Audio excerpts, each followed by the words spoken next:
Welcome to Markets Now. I'm Michelle Rourke with Dwayne Bussey of Bolt Marketing, and we're seeing grain across the board and grain and livestock futures trade this morning. And Dwayne, do we have the profit taking basically that we saw in the grains the last few days kind of work through the system?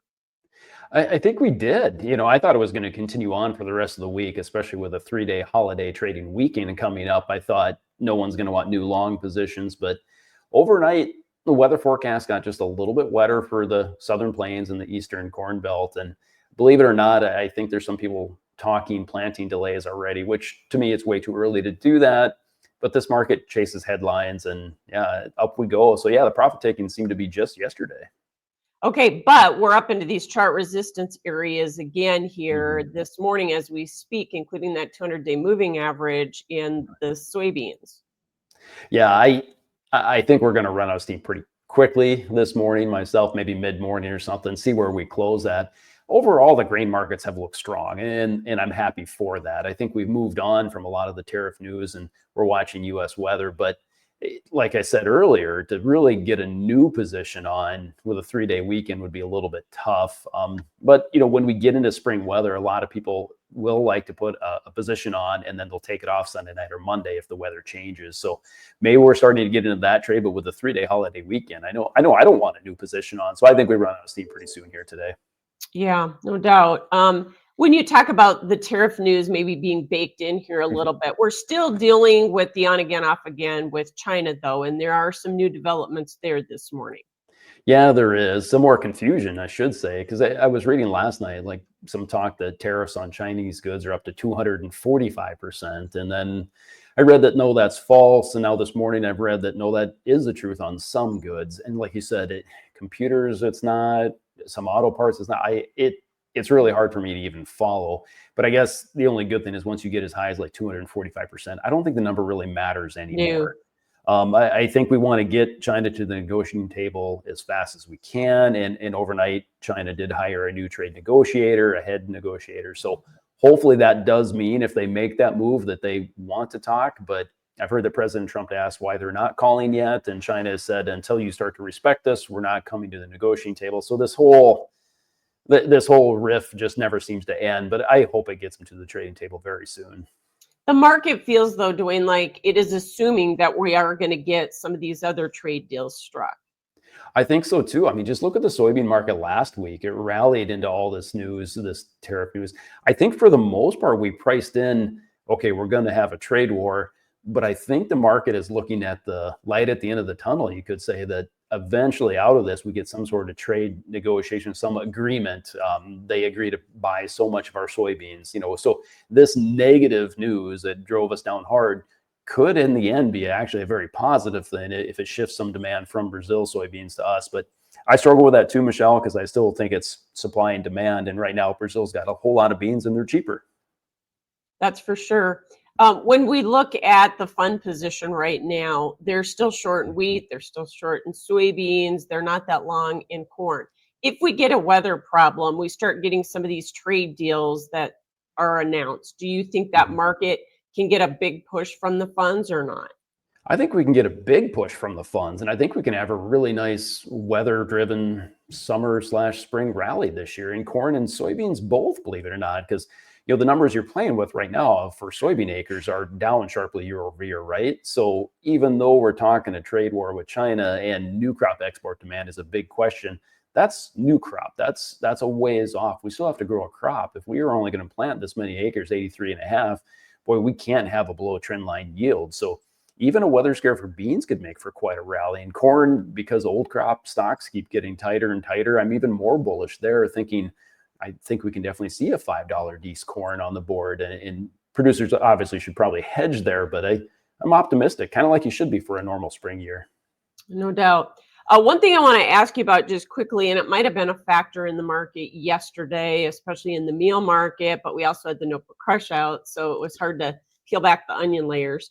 But Argentina has lowered their export tax on soybean meal. So is that causing some farmer selling to take place?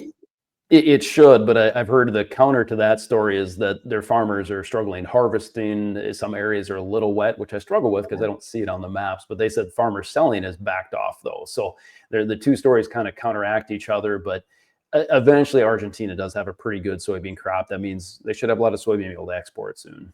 Yeah, I know they're trying to move the peso there as well to try to get more farmers selling. So we'll see how that plays out. As we talk about the livestock markets, cattle, we're back recovering nicely. We've got the June live cattle above that 200-day, at least psychological area. Are we going to keep going here, do you think?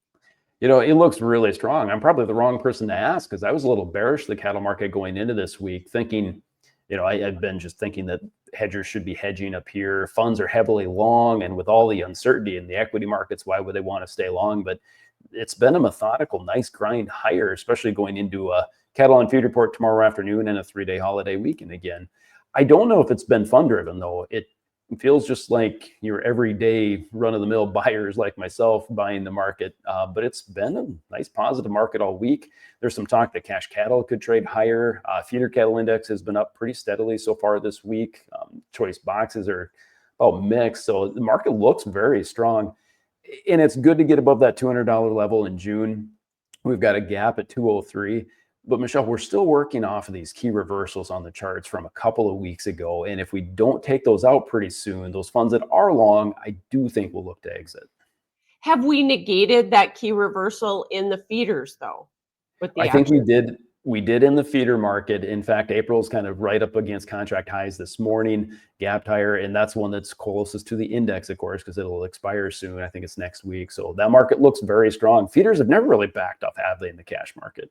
Yeah. Cash trade, we might not see that until after the cattle on feed report or not.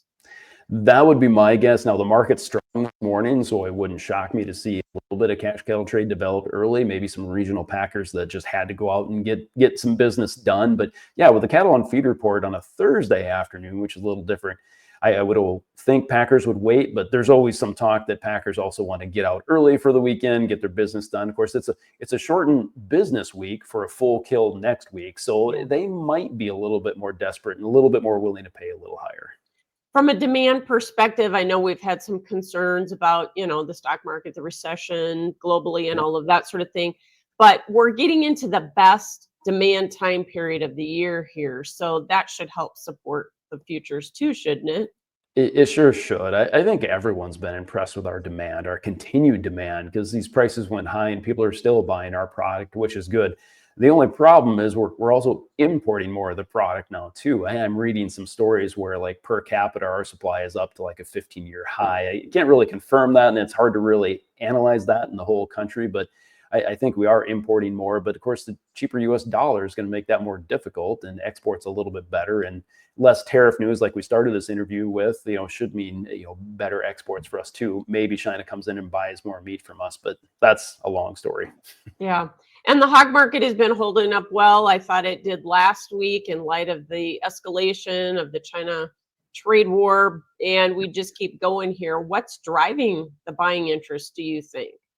I think, to be real simple, I think the hog market went too low. Honestly, I think it was overdone. I think it needed a bounce back. I kind of like where it's at price wise right now. Overnight, China announced that their hog production's up like 1.2%, which I know 1.2% doesn't sound like a lot, but when you think of their entire herd, that is a lot of more production. So don't look for obviously them to come buy any of our hogs anytime soon, but we're still questioning how many hogs we have here in the US too. All winter long, I heard this disease pressure. So we get into June here, we'll see kind of what supply we have and what the cash market does. Lately, it's been a little negative, but the futures market was just oversold.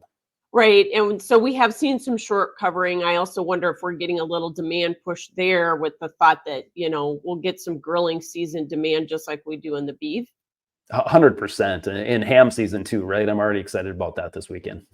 All right. Thanks so much. Dwayne Bussey with Bolt Marketing, and that is Markets Now.